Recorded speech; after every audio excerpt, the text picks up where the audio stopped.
Welcome to Africa Enlightenment Center. And in this video, I'm going to be talking about the difference between Sowore and Peter Obi. Now, Sowore is an activist who has over the years used his activism, to help people, to help the country in one way or the other. And we appreciate Sowore for what he's been doing through activism and journalism.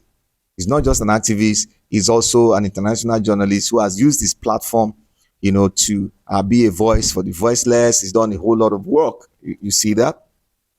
On the other hand, Peter Obi is a politician who has equally used his resources to help a lot of people to do a lot of work. He has also served as a governor, two-time governor in Nigeria, and the work that he did in Anambra State is documented, for everybody to see. Like you always say, you go and verify what he did. Though some of the things he did have been, overtaken by events, over the years, but his heart for good governance, you can see it in his antecedents. All right. That said, let's look at the core differences. Now, Sowore was criticizing Peter Obi and saying Peter Obi does not support protests and all that. He criticized the protests that happened, during the time of Goodluck Jonathan. And then he challenged Peter Obi to, among the obedience, just pull out just 60,000 people to come and protest. Now, one thing that Nigerians must understand is that Peter Obi is not an activist. Peter Obi is a politician. And in politics, you use diplomacy. You look at interests, you read all the interests, look at all the interests, and then you look for a way to harmonize all these interests. Cancel out the ones you need to cancel out, harmonize the ones you feel they are good enough for the country, and then put them together and use them to work, to make the country work, because of the nature of Nigeria. So Peter Obi cannot be somebody that will be now leading, a protests in the way that Sowore wants it to happen. And there are even accusations that Sowore is always hijacking protests that will be effective in the way that if Nigerian youths are drumming up to do any protest, he will put out dates and time for protests, which will make the government get ready, to quell the protest. So they know the time, they know the dates and everything. And when you want to actually do protests that work, you don't give the government time. You don't give them information that they will use, to hold you. These are a lot of things that a lot of people are saying. And they're saying that, Sowore is working for the government, because why would he be at the forefront, want to be at the forefront of every protest to make it look like he's the one that is running all the protests against the government and all that? So all of these accusations are things that he needs to respond to. So Peter Obi is a politician. Omoyele Sowore is not really a core politician. He's an activist and he's a journalist. You see that? So it reflects in the way they approach politics. All of this reflects in the way they approach politics. And another thing I want to bring to the attention of Nigerians, Omoyele Sowore does not have any particular establishment in Nigeria. Sahara Reporters does not run from Nigeria, it runs from abroad. His family, his children, every one of them, they are abroad. His wife, his children, they are abroad, they are in the US. But Peter Obi has a house in Onitsha. I think his daughter is a teacher in Nigeria. She's in Nigeria. The wife is in Nigeria. And then Peter Obi is an Igbo man. And there are a lot of, tribal sentiments against the Igbos. Till today, people still link what happened in Lagos during the EndSARS to Peter Obi, that he is the cause. A lot of religious and tribal bigots still link what happened in Lagos to Peter Obi. So you want this man, the delicate nature of Nigeria, to lead such a protest? You see that? To lead youth to go and, buy? For what? He understands the volatile nature of Nigeria. So he knows that method may not work now. If you want that method to work, you need to pull up nothing less than 2 million people. And it's difficult to do because of the nature of Nigerians. It can be achieved if Omoyele Sowore agrees to work with other people who have been doing these protests and all these things. But he has refused to work with anybody. He believes that he is a saint and the others, all of them are sinners. Peter Obi, Lamido, all of these people, they are sinners. He doesn't want to work with any other politician.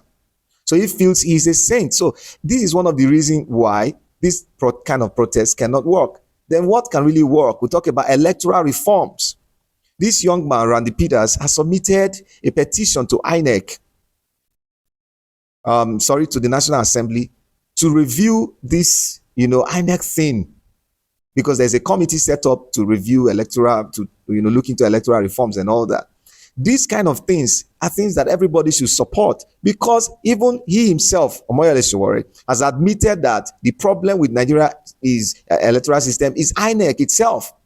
So reforming INEC will help to sanitize the electoral system so that the real people who win elections should emerge. This is what we should galvanize Nigerians at this point to face. If we can't do that, then if we want to do protests that will work, we need up to 2 million people mobilized. Not in different states, protesting.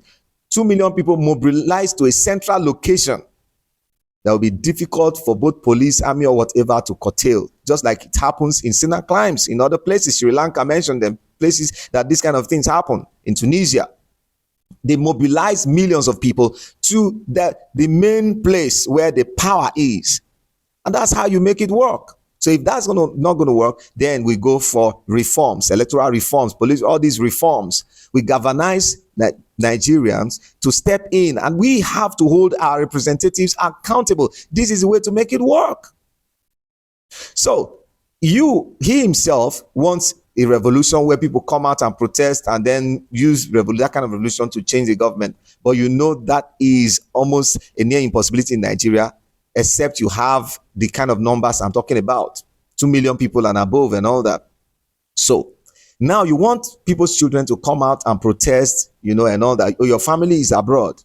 When these people come out and protest and anything happens, maybe the best you could do, those who are thrown in jail, you go and rescue them. But the people that would buy, there's nothing you would do about that.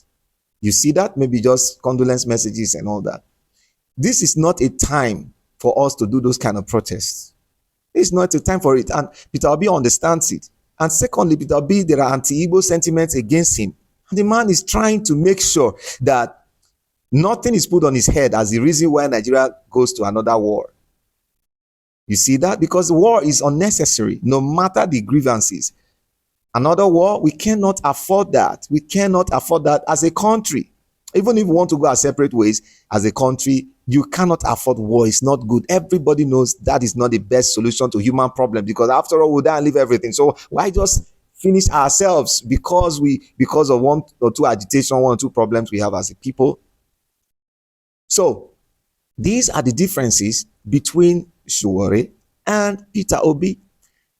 And Sowore does not understand that difference because he sees Peter Obi as somebody who has come to take his position and all that, which is not true.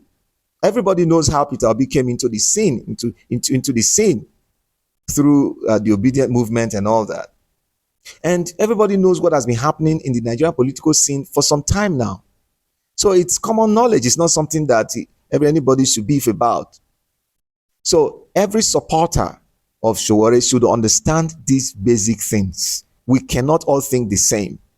And nobody is a saint. Sowore is not a saint. Sowore is not a saint. Is it because people have not taken time to actually dig out his files and dig out, things against him? So he should not think because he's a journalist, he has everything, he can cover his tracks and then he can bring up things against people and all that. He still has his own too. Davido just, dropped one or two, and then the whole place is on fire. And then your supporters want to eat everybody raw. And they can't even prove he's innocent in all of the accusations and all that Davido brought facts to state what he's saying. So everybody should understand these differences. That Peter Obi and Sowore cannot be the same persons, and they will not approach politics the same way. We should differentiate gangsterism, political gangsterism, or street gangsterism from actual politics in Nigeria. Thank you guys for watching. See you in another video.